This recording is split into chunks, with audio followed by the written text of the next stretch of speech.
spray right in the frame too.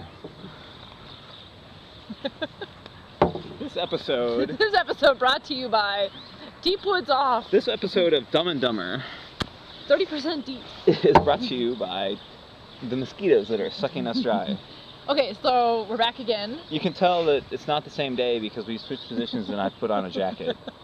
Actually, no, the mosquitoes were biting me ferociously, so it's time to put on the jacket. So this episode is from Great Falls to Helena, Montana. And what? So we got up 5 a.m. Got our asses out the door. Had a coffee. And some shitty food at McDonald's. And prepared to have another 92-mile day. We got up early because what they said was that it was going to be calm winds in the morning, building throughout the day. So we thought the earlier we get up, the more likely we are to make it. Yeah. I don't know. So we're 20 miles in, snaking along a beautiful river, and all of a sudden... And it was like totally calm. It was calm. Great. We're like making good time. And then 2 seconds later, boom, wind. Like out of nowhere. From 0 to like 15 miles an hour, just immediately. In our faces. Yeah. And so I only made it another... 12 maybe? 12 miles before I had to stop. Like, I thought I was going to throw up. I was feeling terrible. Yeah, so we rolled into some little town along the Missouri River. And literally we rolled up to some picnic tables, and Jen just doubled over and just sat like, there. Put my head down and sat there. And so I thought we were done, and it just so happened that there was like a RV park right there. I was like ready to pitch the tent. Yeah. And just be like, forget it, we're not making it. But so I guess we just sat there for a little bit. Had some food. Got some food. Yeah. And let Jen recover, let you recover a little bit, and then...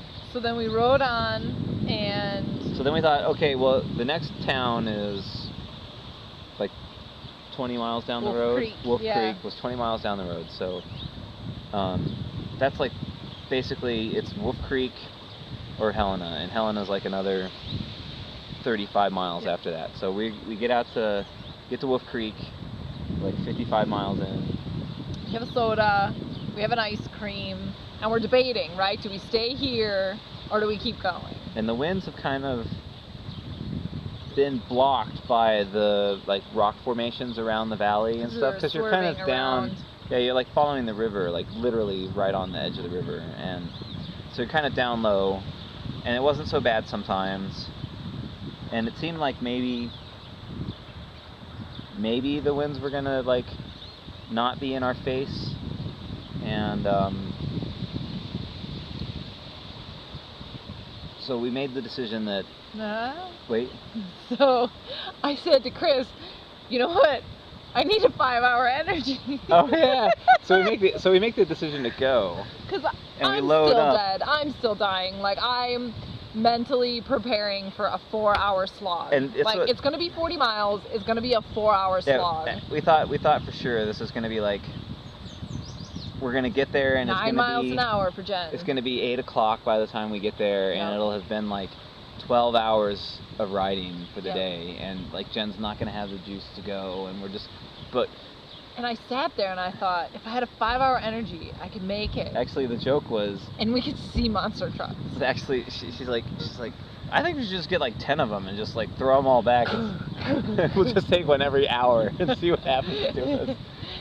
And so we did. We went and got some 5-hour energy, and like for the first time all day, after choking the dash 8 days, it was the first time all day Jen had any like perk at all. Or anything to say. Yeah. Like, I don't think I said anything the entire like first 5 hours of the trip, because I was just like, don't vomit, don't throw up. So whatever it was, I guess you need a little vitamin. Maybe it was short in something, I don't know. All it is vitamin B. Yeah. Some caffeine and a bunch of nothing.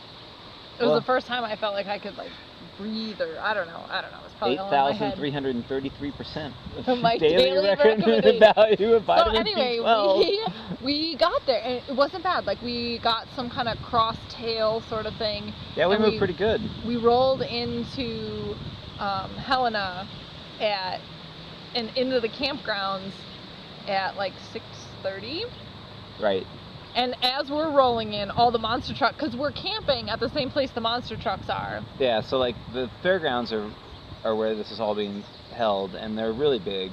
So we're off on like one side of the fairgrounds where the RVs are parked, and we just go over there and quick set up the tent, and there's no shower. Baby wipes down. Put on a little deodorant, you know, And a baseball cap. Lipstick on the pig, as it were. We got a lot of space. Not a lot of people sat near us. It's true. So we go over there, and there's a line to get the tickets for monster trucks, and I was like, oh my god, we did not just ride 182 miles in the last 2 days. And they're gonna be sold out. If they're sold out, I'm gonna storm the field. No, So yeah, like we got in, and even though it was like the B team of monster trucks, it was still pretty terrific. Yeah. The cars got smashed. We got hot dogs. Stuff rolled over. Monster trucks did donuts. Monster truck things. Oh yeah. So I think by the time it finished, it was like 10 o'clock. So we'd been up at like 5 a.m. We'd rode 91 miles. It was 92 miles. 92 miles. And it was 8 hours and 55 minutes and 17 seconds. And the first like 5 hours were my fault because I was just like 9 miles whatever. an hour. It was just brutal. So anyway, brutal. So we got to see the monster trucks, and the very last thing that happened at the monster truck rally is that one of the monster trucks, with the driver and his wife in the car. His wife is like a passenger. He flips the damn thing, and so that was awesome. But then by 10 o'clock, and then we like went back to the tent and just like passed out. We were done. Yep. That was it. Yeah. It was a good day. But monster trucks. Saturday. We paid for our whole seat, but we only sat on the edge of it. That was Jocelyn. Oh my god, that's the best. We only sat on the edge of it.